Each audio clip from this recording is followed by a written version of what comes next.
Hello बच्चों, कैसे हो आप। My name is Govind Kumar और आप मुझे देख रहे हो हमारे खूबसूरत से YouTube channel chemistry schooling hub पर।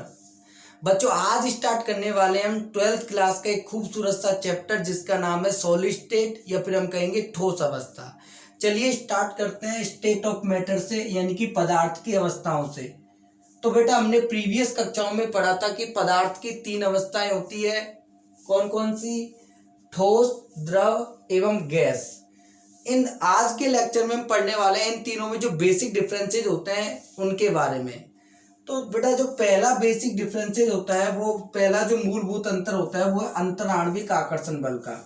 तो ठोस पदार्थों में क्या होता है कि जैसे पार्टिकल जो होते हैं अवयवी, हम जानते हैं कि पदार्थ जो होता है बेटा वो किससे मिलकर के बना होता है? अवयवी कणों से या फिर परमाणुओं से, या फिर हम कहेंगे परमाणु हो सकते हैं, अवयवी कण अणु हो सकते हैं या फिर आयन हो सकते हैं। तो ठोस पदार्थों में अवयवी कण जो होते हैं उनके बीच में बेटा स्ट्रॉन्ग आकर्षण बल यानी कि प्रबल अंतराण्विक आकर्षण बल पाया जाता है। क्या पाया जाता है बेटा? अंतराण्विक बल, प्रबल अंतराण्विक आकर्षण बल पाया जाता है। अंतराण्विक आकर्षण बल का मतलब क्या होता है? अणुओं के बीच में पाए जाने वाले आकर्षण बल को हम क्या कहेंगे बेटा? अंतराण्विक आकर्षण बल।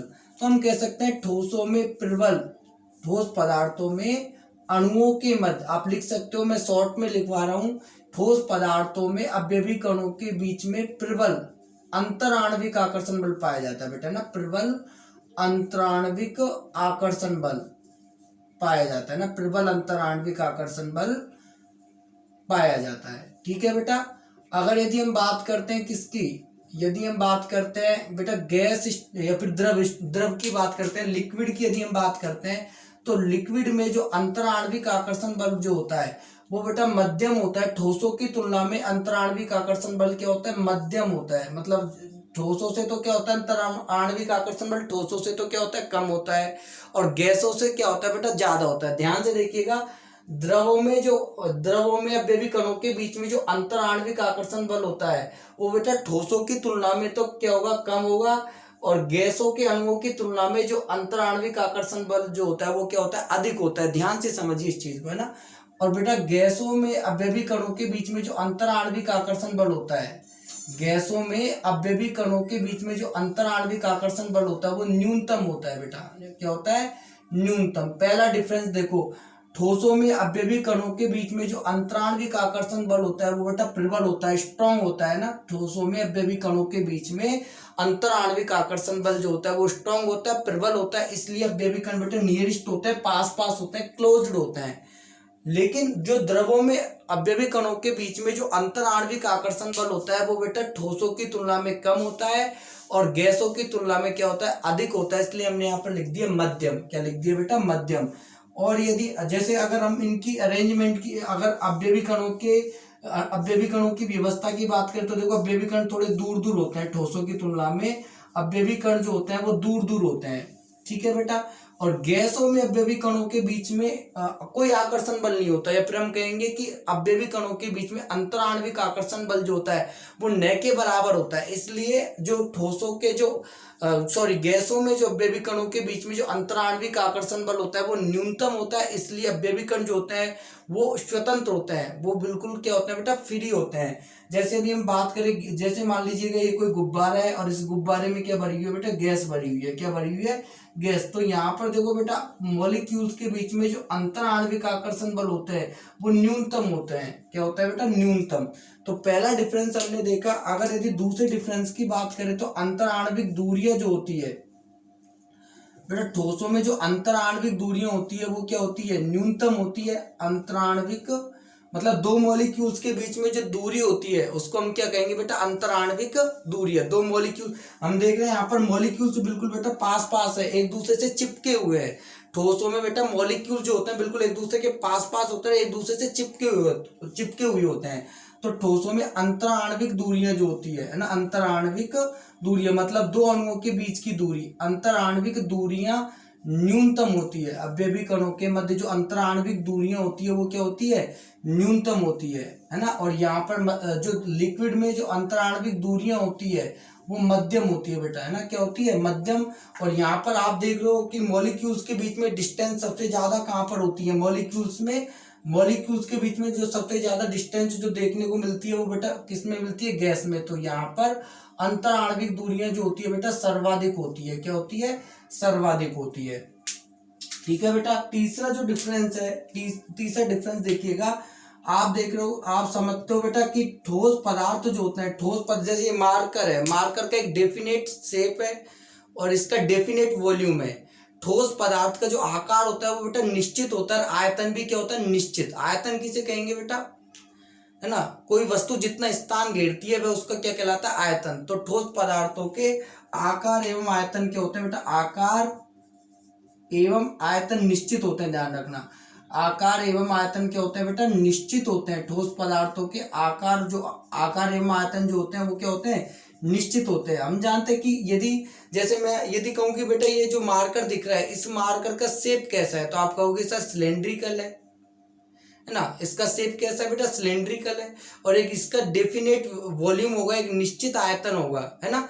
यदि मान लो मैं इसको बेटा छत के ऊपर ले जाऊं तो तब भी इसका जो आयतन है वो निश्चित रहेगा, या फिर मैं इसको किसी पात्र में रख दूं तब भी इसके आयतन में कोई परिवर्तन आएगा क्या बेटा, ध्यान दीजिएगा। या फिर देखो, यदि इस मार्कर को मैं किसी पात्र में रख देता हूं तो क्या इसके आयतन में कोई परिवर्तन आएगा, या फिर इस मार्कर को मैं किसी दूसरे स्थान पर ले जाता हूं तो इसके आयतन में कोई परिवर्तन आएगा, या फिर मैं कहूँ इस मार्कर के शेप में कोई परिवर्तन आएगा क्या। ये जो मार्कर है बेटा वो क्या है, सॉलिड है ना। ये जो व्हाइट बोर्ड आपको दिखाई दे रहा है ये भी सॉलिड है। तो ध्यान दीजिएगा बेटा, इसका आकार और ठोस पदार्थों का आकार और आयतन जो होता है वो निश्चित होता है। और यदि हम बात करें द्रव की, लिक्विड की यदि हम बात करें तो बेटा लिक्विड का कोई आकार नहीं होता। लिक्विड को आप बेटा जिस बर्तन में डालते हो,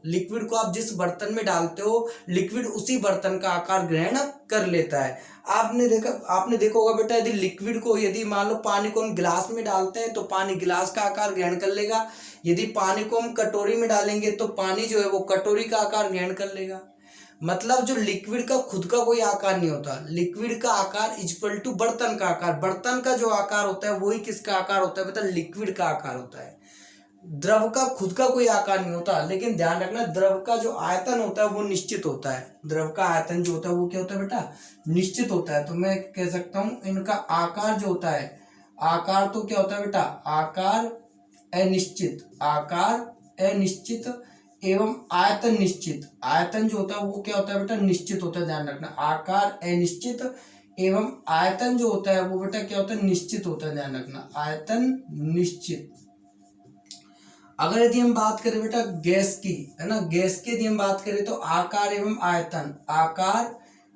आयतन दोनों ही अनिश्चित होते हैं ना। आकार एवं आयतन दोनों ही अनिश्चित होते हैं ना। आकार एवं आयतन दोनों ही अनिश्चित होते हैं। ना तो इसका कोई डेफिनेट शेप होता है और ना ही इसका कोई डेफिनेट वॉल्यूम होता है।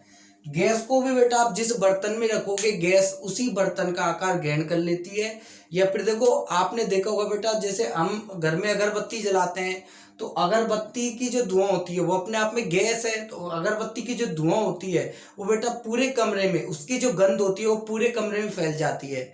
तो ध्यान रखना, गैस को जितना वॉल्यूम मिलेगा गैस उस पूरे वॉल्यूम को कवर कर लेती है। ध्यान दीजिएगा, गैस को बेटा जितना आयतन मिलता है गैस उस पूरे आयतन को क्या कर लेती है, कवर कर लेती है।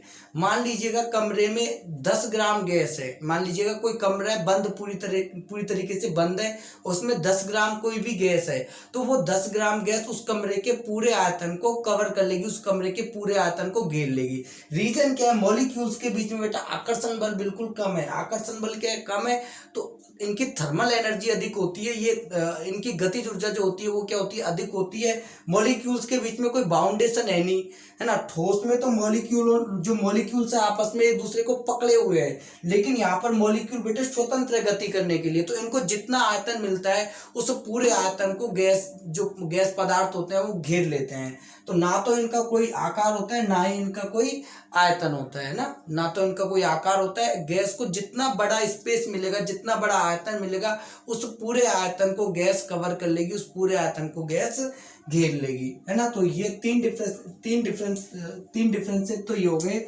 चौथा डिफरेंस देखिएगा, जो ठोसों के जो घनत्व होते हैं बेटा वो अधिकतम होते हैं। इनके घनत्व, है ना, इनके घनत्व क्या होते हैं बेटा, अधिकतम होते हैं। ओके, घनत्व आप जानते हो, घनत्व क्या होता है बेटा, घनत्व इनके क्या होते हैं, अधिकतम होते हैं।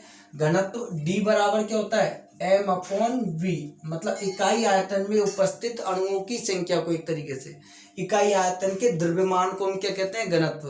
तो इकाई आयतन में यदि अणुओं की संख्या ज्यादा होगी तो उसका घनत्व भी क्या होगा बेटा, ज्यादा होगा। तो हम जानते हैं ठोस पदार्थों में यदि हम पर यूनिट एरिया की बात करें, यदि इकाई एकांक आयतन की बात करें, तो एकांक आयतन में अणुओं की संख्या सबसे ज्यादा कहाँ पर होती है, ठोस पदार्थ में। तो इसलिए इनका घनत्व क्या होता है बेटा, अधिकतम होता है। ठोस पदार्थों का घनत्व क्या होता है, अधिकतम होता है।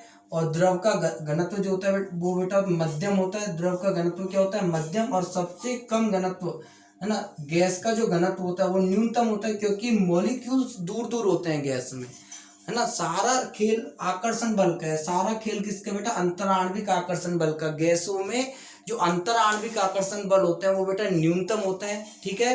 गैसों में जो अंतराण्विक आकर्षण बल होते हैं वो न्यूनतम होते हैं। तो इसलिए एकांक आयतन में अणुओं की संख्या क्या होगी, कम होगी, इसलिए इनका घनत्व जो होता है वो न्यूनतम होता है बेटा। घनत्व जो होता है वो क्या होता है, न्यूनतम। अगर यदि हम बात करें संपीड्यता की, यदि हम बात करते हैं किसकी, संपीड्यता, संपीड्यता की यदि हम बात करें, संपीड्यता का मतलब क्या होता है बेटा, किसी वस्तु पर बल लगाकर, किसी वस्तु पर बल लगाकर उसके आयतन को कम करने का जो गुण होता है, किसी वस्तु पर बल लगाकर उसके आकार या फिर आयतन को कम करने का जो गुण होता है उसको हम बोलते हैं संपीड्यता। क्या बोलते हैं, संपीड्यता। तो बेटा इस पर कितना भी बल लगा लो, ठोस पर कितना भी बल लगा लो, उसके आकार या फिर आयतन में कोई परिवर्तन नहीं आता। क्यों नहीं आता, क्योंकि मॉलिक्यूल्स बेटा पास पास है बिल्कुल। ज्यादा यदि फोर्स लगाओगे आप सॉलिड पर, यदि आप ज्यादा फोर्स लगाओगे तो सॉलिड जो है वो टूट जाएगा, लेकिन इसके आकार और आयतन में कोई परिवर्तन नहीं आएगा। तो इनकी संपीड्यता होती है वो नगण्य होती है। इनकी बेटा संपीड्यता जो होती है वो क्या होती है, नगण्य होती है। और यदि हम द्रव की बात करें तो द्रव की संपीड्यता होती है मध्यम। और गैस की जो संपीड्यता होती है वो बेटा सर्वाधिक होती है। रीजन क्या है, क्योंकि गैस के मॉलिक्यूल, जैसे मान लीजिएगा बेटा हमारे पास यहाँ पर कोई, ये मेरे पास कोई सिलेंडर है ना, इस प्रकार से कोई सिलेंडर है, और इसमें ऊपर हमने क्या लगा दिया बेटा, पिस्टन। ऊपर क्या लगा दिया, पिस्टन। इसमें ये गैस के मॉलिक्यूल्स है बेटा, ये गैस के क्या है, मॉलिक्यूल।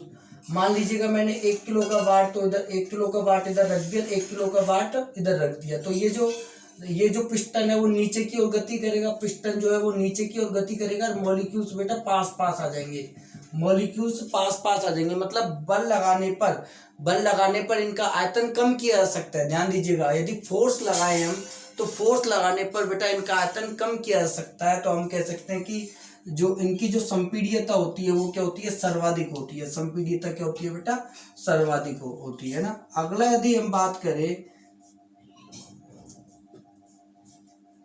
तो अंतराण्विक आकर्षण बल की बात हमने कर ली, अंतराण्विक दूरी की बात हमने कर ली, है ना। आकार और आयतन की बात हमने कर ली बेटा, घनत्व की बात हमने कर ली, संपीड्यता की बात हमने कर ली। तो उष्मीय ऊर्जा की यदि हम बात करें तो इनकी जो उष्मीय ऊर्जा होती है वो बेटा न्यूनतम होती है। उष्मीय ऊर्जा क्या होती है, न्यूनतम। मॉलिक्यूल्स के बीच, मॉलिक्यूल्स की जो एनर्जी होती है, मॉलिक्यूल्स की जो एनर्जी होती है वो बेटा न्यूनतम होती है, तभी तो ये पास पास होते हैं। भाई मॉलिक्यूल की एनर्जी ज्यादा होगी तो मॉलिक्यूल तीव्रगामी होंगे, गति करेंगे मॉलिक्यूल। तो यहाँ पर बेटा एनर्जी जो उष्मीय ऊर्जा जो है वो न्यूनतम है, इसलिए मॉलिक्यूल पास पास आ जाएंगे। उष्मीय ऊर्जा बेटा न्यूनतम है, इसलिए बेटा मॉलिक्यूल्स जो है वो पास पास आ जाएंगे, इसीलिए तो ये ठोस पदार्थ है। यहाँ पर जो थर्मल एनर्जी की यदि हम बात करें तो मध्यम होगी। और बेटा गैस की जो थर्मल एनर्जी जो होती है, उष्मीय ऊर्जा जो होती है वो बेटा अधिकतम होती है। क्या होती है, अधिकतम। ओके, क्या होती है, अधिकतम। मतलब जो मॉलिक्यूल जो है, मॉलिक्यूल्स की थर्मल एनर्जी अधिक होगी, उष्मीय ऊर्जा अधिक होगी, तो मॉलिक्यूल गति करेगा। मॉलिक्यूल क्या करेगा, गति।